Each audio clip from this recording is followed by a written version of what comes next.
పశ్చిమాసియాలో యుద్ధ జ్వాలలు దావాగ్నిలా వ్యాపిస్తున్నాయి. 5 వారాలుగా కొనసాగుతున్న ఈ పోరులో అమెరికాకు కోలుకోలేని దెబ్బ తగిలింది. మొట్టమొదటిసారిగా అమెరికాకు చెందిన అత్యంత శక్తివంతమైన F-15E ఫైటర్ జెట్ను ఇరాన్ కూల్చివేసింది. అదే సమయంలో మరో A-10 వార్హాగ్ విమానం కూడా కూలిపోవడం పెను సంచలనంగా మారింది.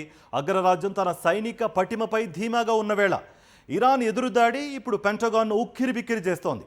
మరోవైపు గల్ఫ్ దేశాలైన కువైట్, యుఏఈలపై కూడా క్షిపణి దాడులు జరగడంతో ప్రపంచవ్యాప్తంగా ఆందోళన వ్యక్తమవుతోంది. దీనిపై సాక్షి టీవీ ప్రత్యేక కథనం. అమెరికా ఇరాన్ యుద్ధం క్లైమాక్స్కు చేరుకుంటోంది. ఇరాన్ గగనతలంలోకి దూసుకువెళ్లిన అమెరికా వాయుసేన విమానాలను ఇరాన్ డిఫెన్స్ సిస్టమ్స్ లక్ష్యంగా చేసుకున్నాయి. F-15E స్ట్రైక్ ఈగిల్ విమానం కూలిన ఘటనలో ఓ పైలట్ సురక్షితంగా బయటపడగా రెండో ఎయిర్మెన్ ఆచూకీ కోసం గాలింపు చర్యలు ముమ్మరమయ్యాయి. అటు హర్మూజ్ జలసంధి వద్ద A-10 వార్హాగ్ విమానం కూడా కూలిపోవడం అమెరికాను ఆశ్చర్యానికి గురిచేసింది. దీనిపై Iran parliament speaker Mohammad Ghalibaf వ్యంగ్యాస్త్రాలు సంధించారు. రెజిమ్ చేంజ్ కోసం వచ్చిన వారు ఇప్పుడు మా పైలట్లు ఎక్కడా అని అడుక్కునే స్థితికి వచ్చారంటూ ఎద్దేవా చేశారు. సహాయక చర్యల కోసం రంగంలోకి దిగిన బ్లాక్ హాక్ హెలికాప్టర్పై కూడా ఇరాన్ బలగాలు గ్రౌండ్ ఫైరింగ్కు దిగడం పరిస్థితి తీవ్రతను పెంచింది. ఈ దాడుల ప్రభావం పొరుగున ఉన్న గల్ఫ్ దేశాలపైన కూడా పడింది. కువైట్లోని మీనా అల్ అహ్మదీ చమురు రిఫైనరీ, వాటర్ డీసాలినేషన్ ప్లాంట్లపై డ్రోన్లు, క్షిపణులతో దాడులు జరిగాయి.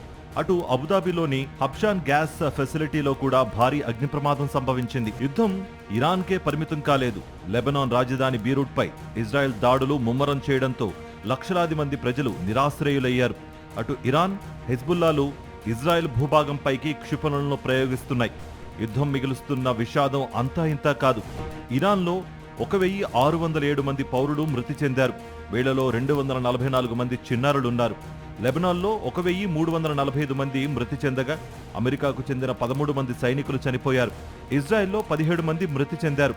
టెహ్రన్ కరాజ్ హైవే బ్రిడ్జ్పై అమెరికా జరిపిన దాడిలో పదుల సంఖ్యలో పౌరులు ప్రాణాలు కోల్పోవడంతో ఇరాన్ ప్రతీకారేచ్ఛతో రగిలిపోతోంది.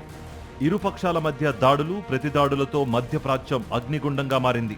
మొత్తానికి అమెరికా అంచనాలను తలకిందులు చేస్తూ ఇరాన్ గట్టిగానే తిప్పికొడుతోంది. మిస్సింగ్ పైలట్ ఆచూకీ దొరికితేనే అమెరికా తదుపరి వ్యూహం ఏంటనేది స్పష్టమవుతోంది. ఈ యుద్ధం ఇంకెన్ని ప్రాణాలు బలి తీసుకుంటుందో అని ప్రపంచ దేశాలు భయం గుప్పెట్లో ఉన్నాయి.